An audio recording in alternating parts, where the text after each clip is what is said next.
Il est 7h40, Nico Saliagas, l'heure de retrouver Jean-Michel Apathy. Avec cette information qu'Europe 1 vous révélait hier, 2 salariés de l'hypermarché Cora à Saint-Malo ont été licenciés car elles refusaient de travailler le dimanche.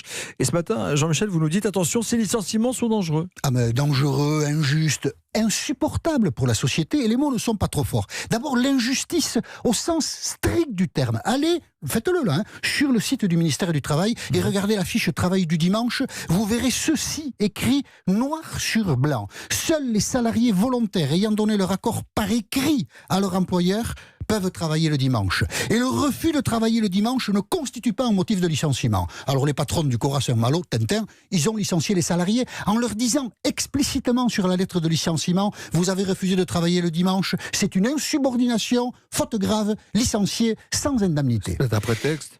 Quand vous ne respectez pas la loi, en général dans la société, je ne sais pas, vous brûlez un feu rouge, vous ne payez pas les impôts, vous faites autre chose, vous ne respectez pas la loi. Les pouvoirs publics, la puissance publique, pouvoir, puissance, tout ça, ça a un sens, se manifestent. Et vous disent, vous ne respectez pas la loi. Là, qu'est-ce qui se passe ? Rien.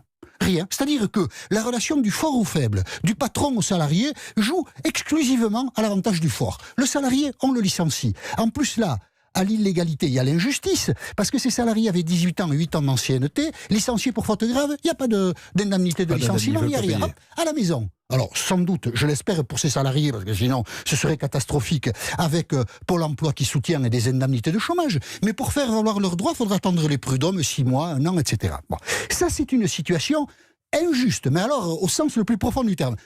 La ministre du Travail, elle ne pourrait pas se manifester. Il suffirait qu'au détour d'un couloir, Muriel Pénicaud dise que la direction de Cora sur le travail du dimanche ne respecte pas la loi pour que ses salariés soient réintégrés.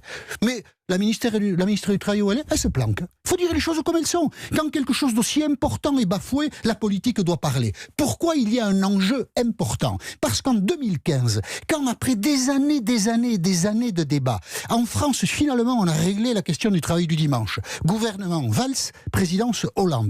La ministre du Travail, Myriam El Khomri, à l'époque, souvent interpellée là-dessus par les syndicats, a dit « La base du travail du dimanche, ce sera le volontariat. Il n'y aura aucun travail obligatoire. » Et les syndicats n'y croyaient pas. Eh bien, ce matin, on se rend compte que la politique n'a pas de parole, que les engagements pris, peu importe que ce soit par les gouvernements précédents, ne sont pas tenus. Comment voulez-vous, à partir de là, que les citoyens aient encore confiance dans leurs gouvernants ? On s'étonne qu'il y ait des gilets jaunes. Eh bien, Madame Pénicaud n'a qu'à continuer à se taire, il y en aura un petit peu plus. Vous l'interpellez, en fait, en quelque sorte, ce matin. J'espère bien qu'elle pourra prendre la parole là-dessus pour dire que ce qu'a fait la direction de Cora à Saint-Malo est inacceptable, injuste et insupportable. Il faut que ce soit rectifié tout de suite.